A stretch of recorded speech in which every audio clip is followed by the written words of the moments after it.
오늘은 사사기 17장을 살펴봅니다. 이제 17장에 들어서는 사사기를 끝내는 그러한 마무리하는 그러한 내용에 접어들게 됩니다. 아시다시피 사사기는 사사들의 활동했던 시기를 기술하고 있는데 지난 시간에 살펴본 삼손의 이야기로서 사사는 더 이상 등장하지가 않습니다. 그러므로 사사의 활동이 다 끝나고 거기에 대한 이제 마무리를 하고 있습니다. 그런데 사사 활동 이후에 강조되고 있는 것이 무엇이냐? 그때에는 왕이 없었으므로 사람들이 자기 소견에 좋은 대로 행동했다라는 것이 반복되고 있습니다. 왕이 없었으므로 자기가 하고 싶은 대로 행동했다는 그 케이스, 그 실제 예를 이제 17장부터 21장 사이에서는 들고 있습니다. 17장과 18장에서는 이 종교적으로 자기 소견대로 행했던 부분을, 그리고 19장부터 21장은 도덕적인 부분에서 자기 소견대로 행했던 부분을 그렇게 기록하여 주고 있습니다. 오늘은 종교적인 타락이 얼마나 극심했는지 한 가정을 통해서 사사기 저자는 드러내고 있는데, 이러한 부분들을 저와 여러분이 함께 살펴보도록 하겠습니다. 자, 에브라임 산지에 미가라는 사람이 있었습니다. 그에게는 어머니가 있었는데 어머니가 은 1,100개를 잃어버렸나 봅니다. 그래서 이 아들의 귀에도 들립니다. 무슨 말이 들렸겠습니까? 은 1,100개를 잃어버렸다. 그 은 1,100개를 훔쳐간 사람에게 저주를 선포하는 그런 내용을 그 아들이 들었을 것입니다. 그런데 은 1,100개를 가져간 사람은 누구냐? 그의 아들 미가였습니다. 자, 여기에서 우리가 고대 문화 하나를 볼 수가 있는데, 옛날 사람들은요, 뭔가 물건이 없어지면 그 물건을 가져간 사람을 향해서 저주하는 그러한 문화가 있었습니다. 그리고 레위기에 보더라도 누군가 저주하는 소리를 듣고도 자기가 보고 들은 것을 말하지 않아요. 그러면은 이 사람에게도 죄가 있다, 이렇게 기록하고 있는 거예요. 이러한 문화적인 배경, 어떤 말씀의 배경을 우리가 생각하면서 이 미가의 행동을 이해하면 되겠습니다. 자, 미가는 어머니의 은 1,100개를 훔쳤습니다. 그런데 어머니가 그 훔쳐간 사람을 향해서 막 저주하거든요. 그러니까 두려운 거예요. 그 저주가 자기에게, 어머니가 저주한 화가 자기에게 임할까 봐 이것이 두려웠던 것입니다. 그래서 어떻게 하느냐? 어머니에게 이실직고를 하게 되는 것이죠. 그러면서 다시 어머니 여기 있습니다, 내놓고 있습니다. 자, 그러면 여기에서 은 1,100개가 어느 정도 될까? 다시 한번 이것을 우리가 살펴보도록 하겠습니다. 여러분, 은 1,100개, 원래는 정확한 건 세겔입니다. 1,100세겔인데 어느 정도 양일까요? 어느 정도 가치가 있을까요? 한 가지 힌트를 우리가 얻을 수 있는데, 삼손의 이야기에서 이 블레셋 5도시의 리더들이 삼손의 힘을 알아내기 위해서 그 데릴라에게 각 5도시마다 1,100개씩, 즉 5,500개를 줬어요. 그때 제가 설명을 드렸는데 엄청난 금액이었습니다. 은 1,100세겔을 우리 단위로 환산하게 되면은요, 1.4kg 정도 됩니다. 제가 한번 몇 돈이 되는가 환산해 봤어요. 3,314돈. 상당히 큰 금액이죠. 자, 이러한 큰 금액을 훔쳐갔던 사람에게 어찌 가벼운 저주를 하겠습니까? 무거운 저주를 했겠죠. 그 저주를 들은 미가가 그 저주에 그대로 자기에게 이뤄질까 봐 두려워가지고 뭔가 양심의 그 가책을 느껴서 회개하는 마음으로 어머니에게 이실직고한 것은 아닐 것 같고, 자기에게 임한 저주, 심판, 이것이 두려워가지고 어머니에게 내가 훔쳐갔습니다 라고 하면서 어머니에게 훔쳐간 은을 내놓게 됩니다. 자, 그때 그 미가의 어머니가 어떻게 반응합니까? 2절 부분 보면 내 아들이 여호와께 복받기를 원하노라. 여기에 복받기를 소원하고 있는 어머니의 마음이 등장하고 있습니다. 자, 그러면서 3절 보십시오. 이 은을 여호와께 거룩히 드리노라. 잘못을 훔친 아들에 대해서 책망은커녕 복을 빌어주고 있고요. 그 다음에 그 아들이 내온 은 1100세겔을 여호와께 그것도 거룩히 드린다고 이야기를 하고 있습니다. 그런데 이 기이한 미가 어머니 행동은 여기서 끝이 안 납니다. 그러므로 내가 이제 이 은을 내게 도로 주리라. 여호와께 드리는 거예요. 그때 거룩히 드린대요. 그러면 즐거운 마음으로 기쁨으로 드리는 거예요. 그러면 종교적인 기능을 감당하고 있는 제사장들에게 가져가야 되겠지요. 근데 제사장에 가져가는 것이 아니라 하나님께 드린다고 하면서 자기 다시 아들을 주고 있는 거예요. 이 아름답지 못한 미가의 어머니의 기이한 행동이 여기서 기록되고 있습니다. 4절 보십시오. 자, 어머니에게 받은 은을 가지고서 그 어머니가 어떻게 합니까? 1100세겔 중에서 200세겔, 한 5분의 1 정도 되지요. 이것을 이제 은장색에게 주어서 신상을 만듭니다. 이것도 여호와께 거룩히 드린다 그랬어요? 그건 100% 해야 되잖아요. 100%도 아니고 한 5분의 1 정도 이걸 가지고 신상을 마는데 사용을 합니다. 자, 4절 보면은 한 신상을 새기고 한 신성을 부어 만들었더니 그 신상이 미가의 집에 있더라 이야기합니다. 자, 4절에서 말하고 있는 200세겔을 들여서 만든 신상은 하나일까요? 두 개일까요? 두 개로 보이죠. 그런데 그 신상이라는 것이 단수로 되어 있어 하나처럼 보입니다. 학자들 가운데 이게 하나냐 두 개냐 논란이 있어요.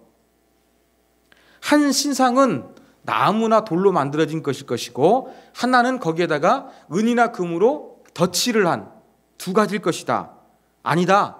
원래 나무로 만들었는데 거기에다가 덧칠을 했을 것이다. 하나일 것이다. 서로 의견이 나뉩니다. 그런데 18장에 가면은요, 이 신상을 하나가 아니라 복수 형태로 이야기하는 걸 볼 때에 여러 개의 가능성이 더 크다. 그렇게 우리가 이해하는 게 좋을 것 같습니다. 자, 이제 신상을 만들었어요. 그걸 어디다 둡니까? 5절 보니까 신당이 있었어요. 신당은 신을 섬기는 집이에요. 원어 그대로 번역하면 여호와의 집이에요. 가정, 교회당, 지금으로 표현하면 그런 부분들이 있었어요. 근데 여기에서는 하나님만 섬겼느냐? 그게 아니라 온갖 종교 혼합주의가 되어서 이방 신도 섬기고 있었습니다. 자, 여기에다가 뭐 합니까? 에봇과 드라빔을 만들어요. 에봇은 대제사장이 입는 옷이었습니다. 에봇에게는 우림과 둠빔이 있어가지고 하나님의 뜻을 알 때 사용을 했어요. 드라빔은 무엇이냐? 이런 개인이나 가정의 수호신이에요. 이것도 아마 한 신의 뜻을 아는데 점치는 도구로 활용했을 것입니다. 그러니까 에봇과 드라빔은 어떠한 하나님의 뜻을 알고자 사용하는 점치는 도구로 그렇게 만들어진 것이었습니다. 자, 이렇게 에봇과 드라빔도 만들었습니다. 신상도 만들었습니다. 이제는 하드웨어가 갖춰졌기 때문에 사람도 세웁니다. 제사장이 있어야 되겠죠. 누가 했습니까? 한 아들을 가지고 했습니다. 미가의 아들이 여러 명이 있었는데 그 중에 한 명을 제사장으로 임명했던 것입니다. 여러분, 제사장 아무나 될 수 있습니까? 아니잖아요. 이 종교적인 타락 현상을 여기에서 볼 수가 있는 거예요. 자, 이 구절을 통해 가지고 우리는 미가의 나이를 추측해 볼 수가 있습니다. 한 40 이상은 됐을 것입니다. 왜요? 아들들이 여러 명이 있었고 아들들이 제사장으로서 기능할 정도면 그래도 어느 정도 나이가 40 정도는 되었을 것이다. 그렇게 추정을 합니다. 이런 모습 보면 자, 하나님을 예비한다고 하면서 그의 어머니가 아들에게 그 돈을 줘버리고 그 중에서 5분의 1 가지고서 하나님을 섬긴다고 하면서 우상을 만들어요. 하나님 우상 만들지 말라고 말씀하셨거든요. 우상을 만들어요. 그리고 그 가족 신당이 있는데 거기에서 레위 사람도 아닌데 자기 아들 중에 한 명을 제사장으로 앉히는 일이 벌어지고 있습니다. 이게 무엇입니까? 영적 타락의 모습입니다. 바로 이렇게 하나님께서 분명히 말씀하신 이 모든 규례, 법도 이게 있었는데 철저하게 이런 것들을 무시하고 자기 마음대로 행동하는 것, 이것이 바로 6절에 기록되어 있습니다. 그때에는 이스라엘의 왕이 없었으므로 사람마다 자기 소견에 오른 대로 행하였더라. 한 가정에서 이루어지고 있는 경건하지 못한 종교적인 모습이 기록되어져 있습니다. 자, 7절에는 그 가정에서 이어지는 또 다른 내용이 언급되고 있습니다. 유다 가족에 속한 유다 베들레헴에 한 청년이 있으니 그는 레위인이다 이야기하고 있어요. 여기에서 모순되는 두 가지가 등장합니다.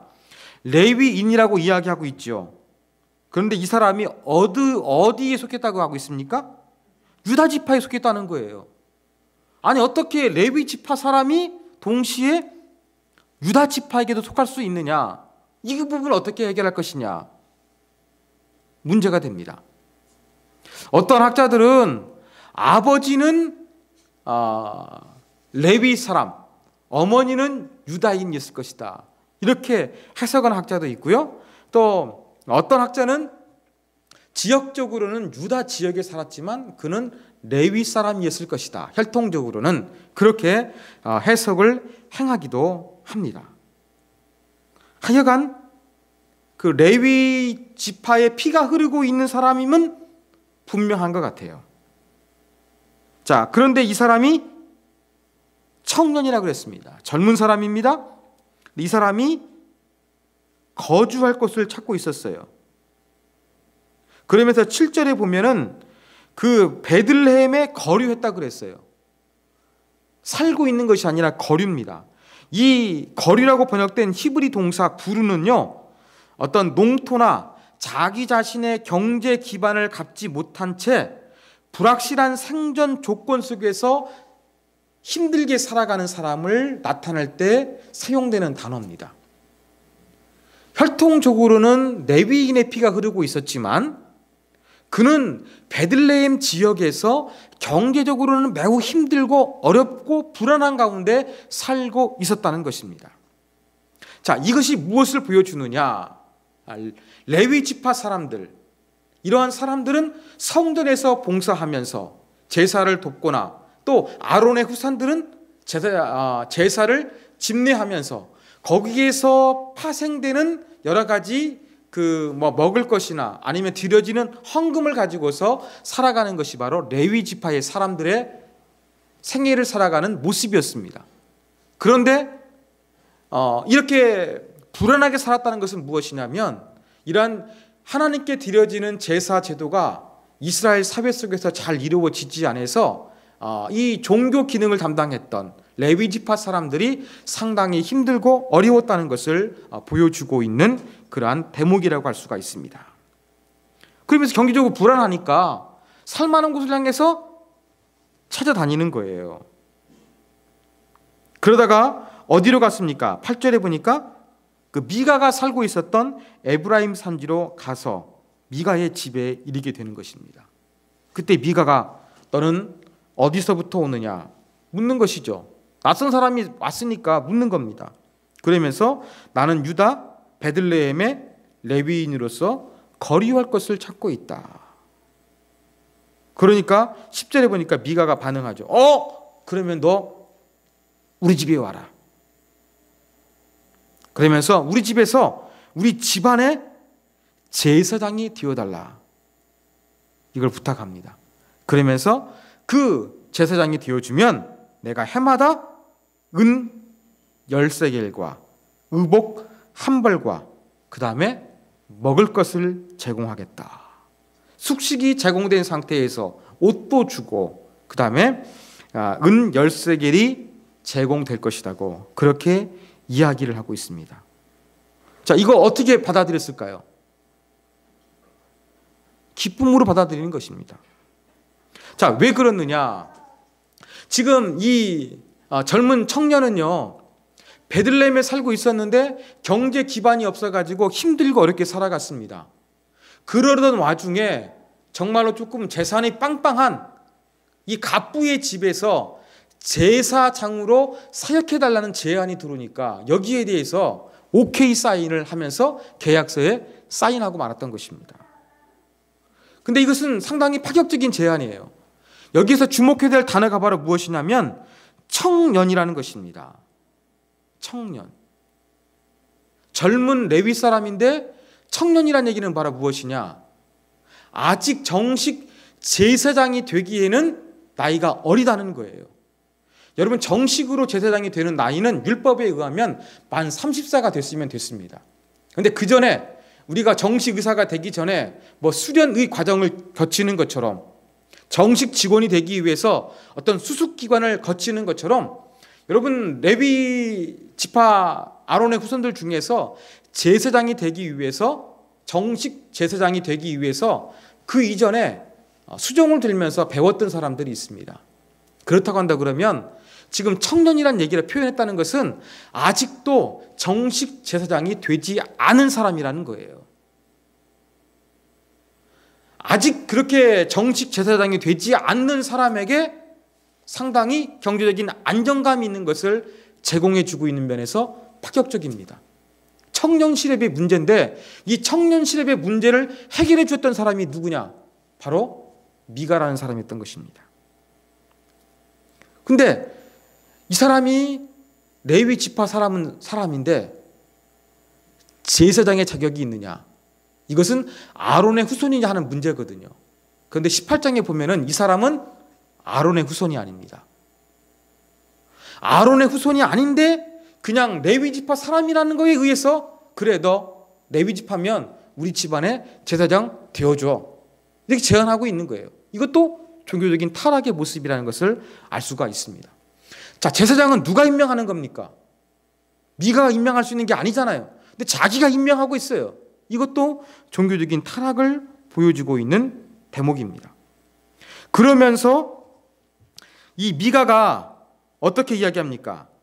10절에 나와 함께 거주하며 나를 위하여 아버지와 제사장이 되라. 아버지, 무슨 말입니까? 어떤 영적인 면에서 자기를 이끌어주는 영적인 아버지가 되어달라는 거예요. 그런데 영적인 아버지가 될 만한 경력이 있습니까? 정식 제사장도 안 된 거예요. 근데 이런 부분들을 하면서 하고 있다는 것은 그 당시에 무너진 이 종교의 안타까운 모습을 보여주는 증거라고 할 수 있습니다. 여기에 대해서 경험도 없는 이 젊은 실업자 미가의 제안 가운데 아마 혹했을 것입니다. 그래가지고 흔쾌히 받아들입니다. 그래서 만족하게 여겨서 같이 살게 되는 것이죠. 그런데 11절 보십시오. 그 청년이 미가의 아들 중 하나같이 됨이니라.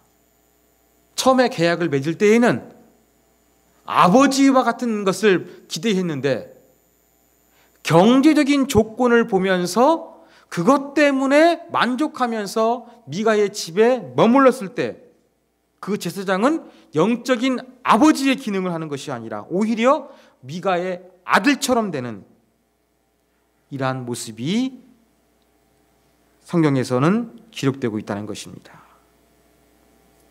자, 이렇게 레위 지파 출신 사람을 자기 집에 제사장으로 스카웃을 했습니다. 미가가 이것을 마친 다음에 뭐라고 이야기합니까? 13절. 레위인이 내 제사장이 되었으니 이제 여호와께서 내게 복 주실 줄을 아노라. 미가의 관심은 어디에 있습니까? 하나님을 예배하는 데 있습니까? 아니죠. 복에만 있는 거예요. 뭔가 자기가 이렇게 어머니의 그 물건 훔쳐가지고 이실직고 했는데 어머니가 자기가 저주했는데 그대로 자식한테 저주가 이루어지면 안 되잖아요. 그러니까 복을 받기 위해 가지고 뭔가 했던 겁니다. 그래가지고 만든 것이 바로 이제 하나님 싫어하시는 우상을 만든 거예요. 우상을 만들고 제사장을 임명했는데 자기 아들을 임명했으니까 뭔가 찝찝했나 봐요. 정당성이 약한 거죠. 자기 스스로 생각할 때에도. 그런데 레위 지파 사람을 고용했으니까 이제는 하나님께서 뭔가 나에게 복 주실 것을 확신하게 되고 조금 더 떳떳해졌나 봅니다. 그러면서 하는 말이 여호와께서 내게 복 주실 줄 아노라. 이란 내용으로 마치고 있습니다. 여기에서 미가가 신당을 만들고 또 제사장을 고용한 이유가 무엇인지 알 수 있습니다. 하나님을 하나님답게 피조물로서 우리 모든 것들을 만드신 하나님을 경배하고 예배하고 그의 영광을 드러내기 위해서 제사장을 고용한 것이 아니라 화를 면하고 복을 받기 위해서 자기 집안에 이 제사장을 두었던 이러한 이기적인 신앙으로 흘렀던 그 당시에 영적 타락상을 보여주는 것이 오늘 17장의 내용이다. 이렇게 우리가 정리해 볼 수가 있습니다.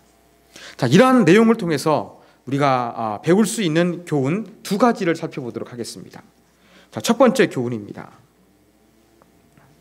여러분, 오늘 말씀을 통해서 저와 여러분의 관심사가 무엇인가 한번 정직하게 질문해보고 여기에 대해서 우리 자신을 한번 살펴보았으면 좋겠어요. 자, 미가의 어머니의 관심은 무엇이었습니까?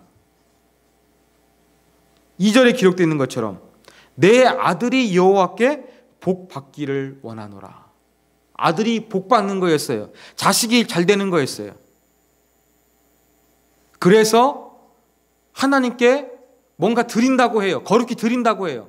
그런데 하나님의 계명대로 드리지 않아요. 자기 마음대로 하나님을 섬기고 있는 거예요. 오직 그녀의 관심은 무엇이었느냐? 자식이 복을 받는 거지 하나님의 뜻을 알아서 하나님의 뜻대로 하나님을 예배하고 하나님을 섬기는 데는 관심이 없었어요. 오직 자기 아들이 복 받는 데만 관심이 있었습니다.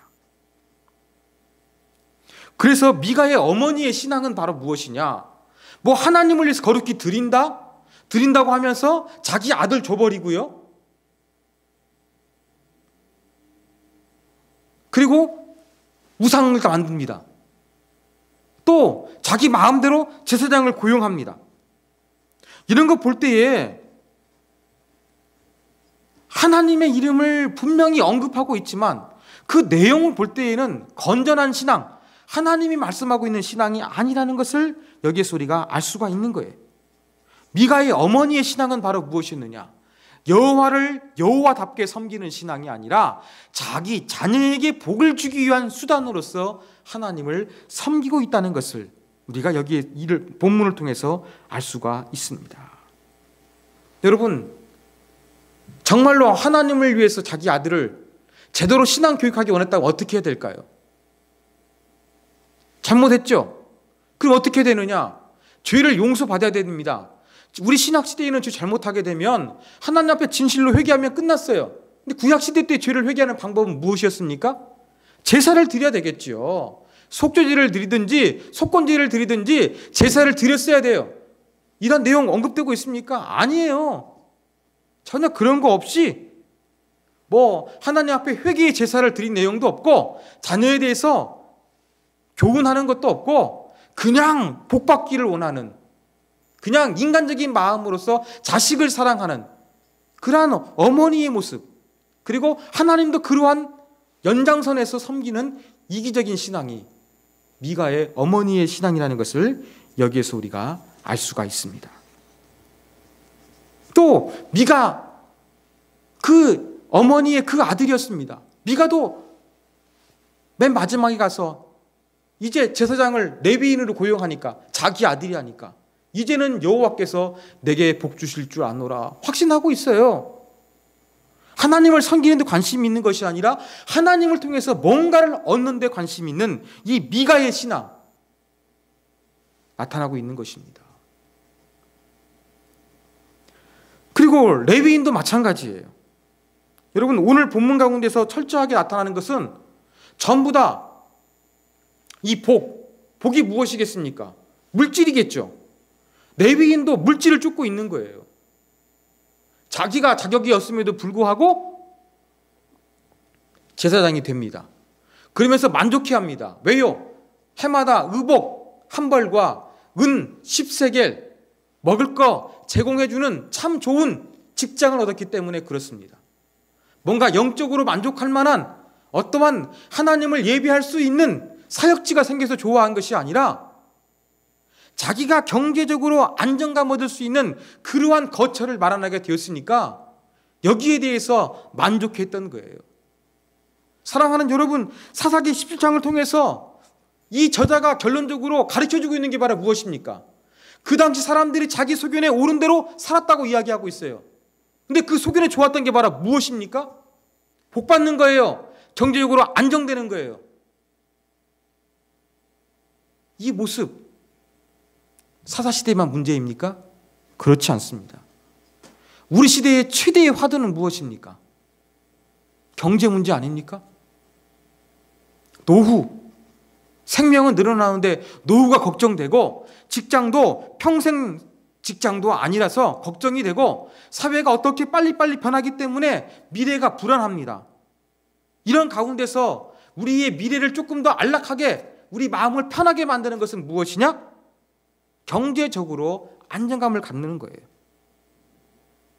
그러면 과연 사사시대하고 우리 시대하고 관심사가 다른 게 뭐예요? 우리가 막상 사사기 내용을 보면은 왜 하나님을 믿는데 저 따위로 하나님 믿는 거야? 우리는 그러한 그 사사시대의 사람들 향해 가지고 영적인 분노감을 가지고 있어요. 왜 하나님을 저렇게밖에 믿지 못하는가? 그런데 우리도 똑같이 하나님의 이름을 부르면서 정말로 솔직하게 우리가 관심을 갖는 게 무엇입니까? 하나님 통해서 복 받는 거? 하나님을 통해서 경제적으로 안정감을 누리는 거? 여러분, 솔직하게 우리 한번 질문에 한번 답을 해보자고요. 어떻습니까? 우리도 신앙생활에서 하나님을 통해서 뭔가 복을 받고자 하는 그런 마음이 강하게 있지 않습니까? 그렇다고 한다 그러면요, 사사시대의 사람들하고 우리하고는 차이가 없다는 것입니다. 그 당시 사람들이 자기 소견대로 옳은 대로 행동했다 그랬어요. 하나님을 떠나지 않았어요. 하나님께 제사했어요. 하나님의 이름을 불렀어요. 그렇지만 하나님 말씀하신 것이 아니라 자기 마음대로 만든 자기 기준에 규합한 기준을 가지고 하나님을 예배한 것이 문제였습니다. 우리 시대에도 내가 하나님을 위한다고 거룩한 마음을 가지고 있으면서 하나님의 이름을 이야기하고 있지만 저 마음의 깊은 동기는 어떠한 물질적인 것, 경제적인 것, 이 땅 위에서의 행복과 평안과 안정을 위해서 우리가 하나님의 이름을 부르고 있지 않은지 우리 자신을 돌이켜보기를 원합니다. 정말 우리들의 관심사는 무엇인지 다시 한번 이 말씀 앞에 저와 여러분이 고민해 보기를 원합니다. 자, 두 번째는 우리에게 영적인 일탈이 없는가, 이것을 한번 돌아보게 하는 교훈점을 주고 있습니다. 자, 미가가 만났던 베들레헴에서 온, 즉 유다 지파에서 온 젊은 청년을 만났다고 이야기했습니다. 그가 왜 그 베들레헴에서 안정감 있게 살지 못했습니까? 사람들이 그 미가의 아들처럼 물건 훔쳤으면은 제사를 드려야 되는데 제사를 드려야 제사장도 먹고 살 수 생기는 거거든요. 또 레위 지파도 먹고 살거든요. 근데 이런 부분들이 사람들이 안 하는 거예요. 자기 마음대로 하나님 예배하니까. 그러다 보니까 이 유다 지파에 속한 사람들은 먹고 사는 문제가 아주 힘들었습니다. 그러다 보니까 그의 삶이 유다의 땅에 살고 있었지만 조금 안정감이 없는 불안한 삶을 살았던 것입니다. 그래서 이 젊은 사람이 이 지역에서 하나님을 예배한 사람이 없으니까 내가 안정감 있게 살 수 있는 것이 무엇인가 떠나게 되겠죠. 찾아 나서게 되었죠. 그러다가 찾아 나선 것이 만나게 된 사람이 바로 미가였습니다. 그 집에서 이제 한 집안의 제사장이 되는 것입니다. 여러분, 이 레위 지파 사람은 젊은 사람이지만 조금 더 때가 되면 분명히 어떠한 이스라엘 공동체를 위해서 그들이 하나님을 잘 만날 수 있도록 도와주는 그러한 사역을 감당해야 되는 사명인데 이 사람이 일탈하게 되는 거예요. 그래서 공적인 예배를 돕는 전체를 위한 어떤 사역자가 아니라 한 집안의 이기적인 목적을 위해서 존재하는 사역자가 되고 말았습니다. 그러니까 영적 아비가 되려고 했지만 오히려 미가의 아들처럼 영적인 복만 빌어주는 꼭두가시가 되고 만 거예요. 이게 바로 영적인 일탈의 모습입니다. 여기에는요, 하나님을 온전히 예배하지 못한 이스라엘 백성들의 책임도 있고요. 또 이러한 물질 문제에 의해서 사명감을 온전히 감당하지 못했던 레위인의 문제도 있습니다. 이건 저는 복합적인 문제라고 생각을 합니다. 여러분, 교회가 한동안 이렇게 성장 가도를 달릴 때에는요, 신학교에 지원하는 사람들이 많았습니다. 그런데 점점점 신학교의 지원자가 줄고 있습니다. 왜요? 목회 현실도 어렵기 때문에 그렇습니다. 그러면서 교회 안에서 개척 같은 건 힘들고 또 교회도 점점점 성장이 더 이상 안 되다 보니까 그 안에서 다툼이 일어납니다. 교회가 고령화되고 또 교회가 노쇠화되면은 교회도 재정의 위기가 오겠죠? 공동체 위기가 오겠죠? 그러면서 교회 안에서 다툼이 일어납니다. 한국교회에서 이런 교회도 많습니다. 그러면서 어떤 현상이 나타나게 되느냐? 마치 목회자를 이 당회 같은 이 교회 중직자들이 고용인처럼 여기는 거예요. 마치 미가가 그랬던 것처럼 이러한 태도를 나타내기가 쉽습니다. 이런 부분도 영적인 일탈로 가는 것이라고 볼 수가 있다는 것입니다. 여러분, 우리 안에 이러한 잘못된 영적인 모습, 예배하는 모습이 신앙 공동체 안에서 나타날까? 목회자는 목회자대로, 성도는 성도대로 같이 고민하면서 정말로 하나님 앞에서 아름다운 공동체가 무엇인가, 아름다운 사역이 무엇인가, 이것을 위해서 우리가 나아가는 자세가 필요합니다. 제가 말씀드렸죠? 저는 정말 고민 많이 했습니다. 개척 초기에 교회가 부흥되길 원하는데 이 부흥되길 원하는 마음이 제가 교회가 안정돼서 제 삶이 안정되기를 원하는 것인지 정말로 내 마음 가운데서 하나님의 나라가 부흥되기를 원하는 마음이 있는 것인지 저는 이러한 고민을 정말 많이 했습니다. 지금은 고민 안 합니다. 왜요? 이게 해보니까 분리가 안 되더라고요. 분리가 안 됩니다. 한 가지 제가 말씀드리고 있는 것은 그래도 제가 그 하나님을 위한 마음이 조금 더 많아지고 있다는 것은 분명한 것 같습니다. 여러분, 조금 힘들고 어려워도 이러한 가운데서 우리가 영적인 일탈, 하나님의 뜻과 말씀과 의도를 저버리고 다른 곳으로 가면 안 된다는 것입니다. 사사시대에는 종교적인 타락으로 말미암아서 이런 모습이 일어났어요. 특별히 교회도 경제 논리 앞에 또 부흥이라는 논리 앞에 사람이 많아진다는 논리 앞에 어떠한 신앙적인 영적인 중요한 원리가 무너지면 안 됩니다. 그렇다고 부흥 안 해야 되느냐? 이것도 아닙니다. 부흥해야 돼요. 그렇지만 꼭 그런 것은 아닙니다. 그런 논리로만 교회를 해석하고 이러한 경제 논리, 성장의 논리, 부흥 논리로만 교회를 이끌어가서도 안 된다는 것이죠. 이렇게 되면 우리도 사사시대와 같이 이 영적인 기능을 담당하는 이 공동체가 무너지게 됩니다. 여러분, 이러한 부분들을 위해서 저와 여러분이 같이 기도했으면 좋겠어요.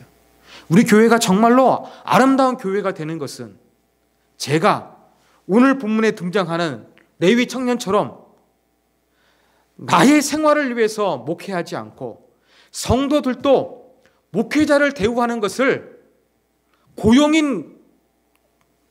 고용하듯이 이러한 태도를 가지고서 하는 것이 아니라 말로는 목사님 하고 강도사님 하지만 그 안에는 멸시와 교만한 모습으로 대하는 모습이 있다고 한다 그러면 이건 잘못된 모습입니다. 이런 부분들이 우리 가운데서 나타나지 않도록 우리의 공동체의 모습, 목회자는 목회자로서, 성도는 성도로서 이러한 부분들을 우리가 주의해야 될 것입니다. 물론 우리 교회 이런 것은 약하지만 그래도 이 원칙을 분명히 기억하면서 우리 안에 영적인 관심사가 어긋나지 않도록 저와 여러분이 깨어있고 과연 하나님을 예배한다는 것은 무엇인가? 다시 한번 오늘 말씀을 통해서 돌이켜봤으면 좋겠습니다. 하나님을 섬기는 것은 내가 복을 받는 것도 아니에요. 교회가 부흥하는 것도 아니에요. 하나님을 하나님답게 섬기고 예비하는 것입니다. 이걸 놓치다 보면 교회는 무너지게 되어 있습니다. 정말로 우리의 신앙이, 우리의 공동체가 하나님을 하나님답게 하나님의 말씀대로 하나님을 섬기고 예비하는 우리가 모두가 될 수 있도록 하나님, 현실의 문제가 힘들고 어려워도 정말로 하나님을 먼저 생각할 수 있는 그 믿음, 영적 우선순위를 우리가 놓치지 않도록 우리 모두를 붙잡아 주옵소서. 같이 기도하기를 원합니다.